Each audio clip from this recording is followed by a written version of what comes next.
Entrevista coletiva com o técnico Moza. Moza, tenho a mesma portal do Brasil, prazer falar contigo de novo.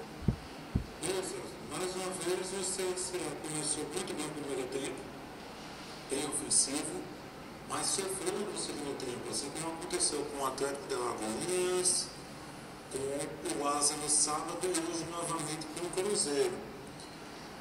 A questão física é o principal fator para explicar a queda de rendimento quando muda a etapa, da primeira para a segunda etapa?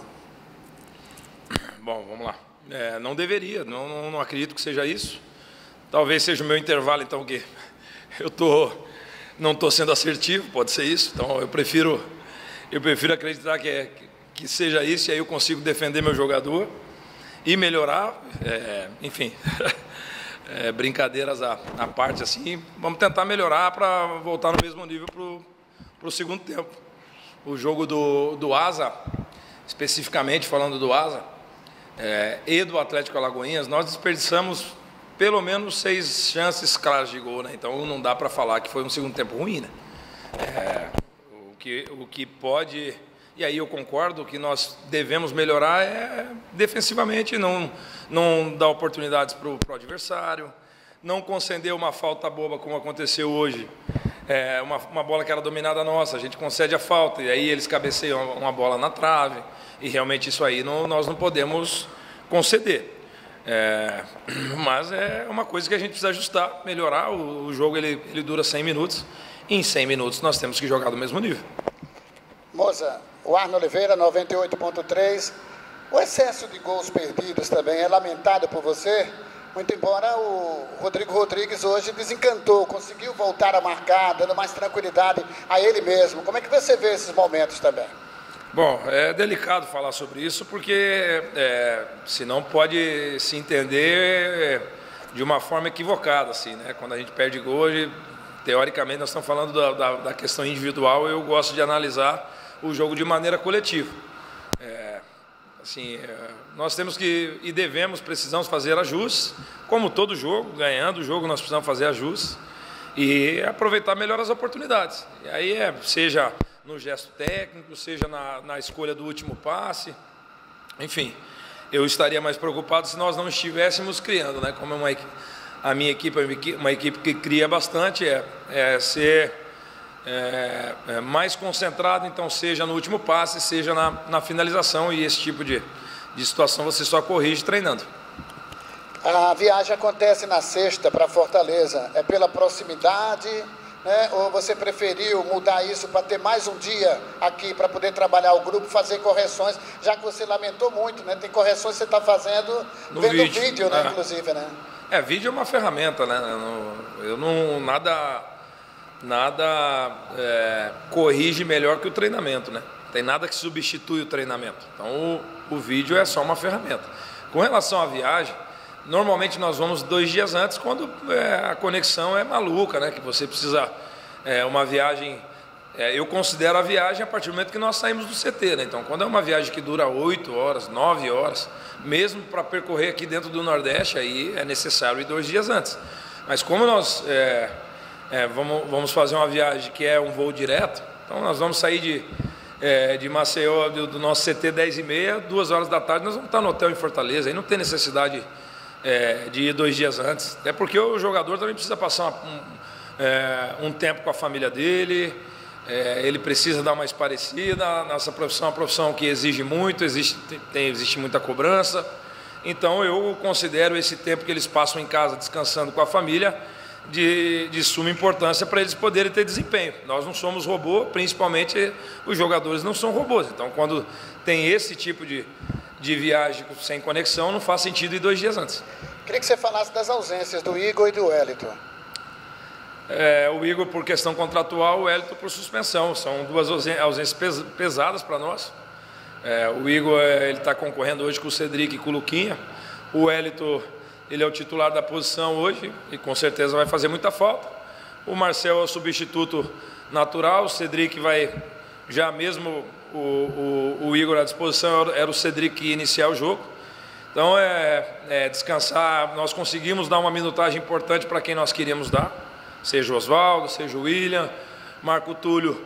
Nós tivemos que optar por ele fazer os 100 minutos, 98 minutos que durou o jogo, porque ele não foi para Arapiraca, e aí nós não tínhamos todas as substituições que nós queríamos para fazer, nós só podíamos fazer 5, e aí no intervalo já estava definido que era o Erle, o Giovani e o Dalberto. Então vamos tentar equilibrar essa minutagem do elenco para nessa reta final do mês de março todos os jogadores estarem em condições de jogar. A pergunta está ficando evidenciada nesse momento que dá o Paysandu como próximo adversário na Copa do Brasil. Gostaria que você falasse a respeito desse momento. Eu não consegui ainda analisar o Paysandu, eu ia assistir o jogo hoje, mas coincidiu de ser no mesmo horário do nosso. E aí nós vamos analisar depois do Ceará, caso a gente venha enfrentar eles na semana que vem, depois do Ceará eu analiso o Paysandu. Não tem como analisar o Paysandu porque nós temos o Ceará antes, né? É um adversário difícil, eles lutaram pelo acesso ano passado, então hoje não tem jogo fácil, né? Nós temos que nos preparar bem, primeiramente pensando no Ceará, para depois pensar no Paysandu.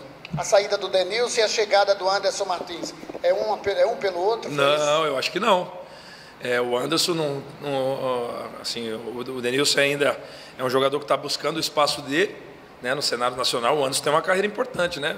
Jogador que jogou no Vasco, Vitória da Bahia, Seleção Brasileira de Base. Então, o processo do Anderson é um pouquinho diferente dos outros. Ele praticamente um ano sem jogar, né? E na atividade. Então, nós estamos recuperando a forma física dele e ele tem um processo aí de pelo menos uns 20 dias, 25 dias para começar a treinar conosco. Uns 20 dias para começar a treinar com o grupo, né? Então é um processo gradativo, nós acreditamos que ele vai estar à disposição para o início da Série B. Minha última colocação, time novo esse do Cruzeiro, pelo menos a gente vê alguns garotos ali, tem um deles, né, o Bruno está indo inclusive para o Grêmio de Porto Alegre. Isso chama a sua atenção, você olha bem quando tem novidades assim, jogadores novos sendo lançados? Sim. É coisa que você gosta muito de ver, né, moça? Sim, a gente monitora sempre, não é uma tarefa tão simples assim de ver todos os jogos, pela quantidade de jogos que nós temos. Mas sempre que possível a gente monitora. Então é uma equipe jovem, leve, eles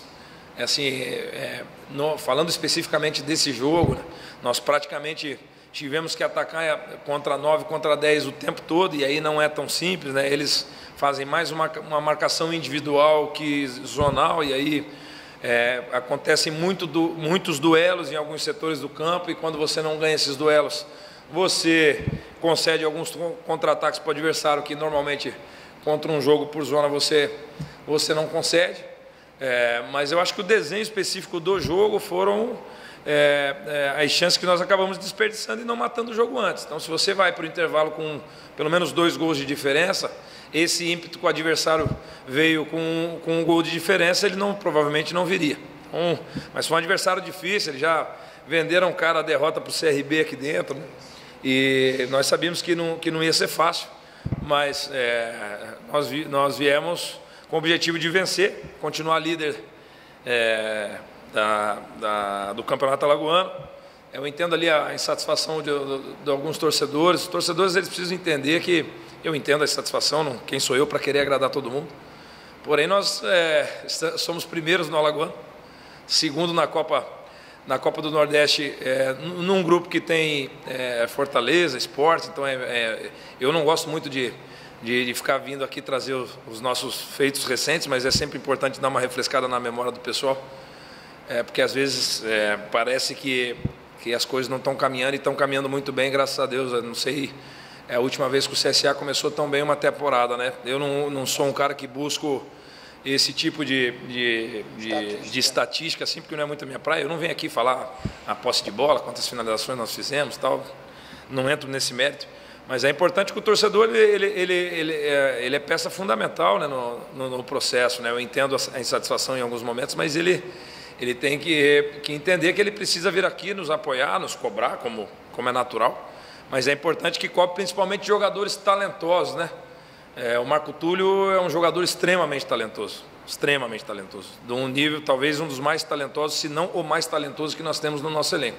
Tanto é que o passe que ele deu para o Rodrigo, não é qualquer um que tem capacidade de fazer aquele passe. Eu entendo em alguns momentos a cobrança do torcedor especificamente com ele. O Marco já foi extremamente importante para nós, seja esse ano, seja na última temporada. Então, assim, enquanto eu for treinador, eu continuo confiando muito no Marco Túlio, mas muito. Então não vai ser uma vai aqui, uma vai ali, que vai fazer eu mudar a minha opinião sobre ele. E eu fiz questão de vir aqui falar isso para defender o jogador que eu confio e defenderia outro, mas falando especificamente dele, porque eu me incomodo um pouco, principalmente quando a vai ela é desproporcional, né? E aí eu acabo me incomodando e faço questão de defender meu atleta. Um abraço. Obrigado, boa noite.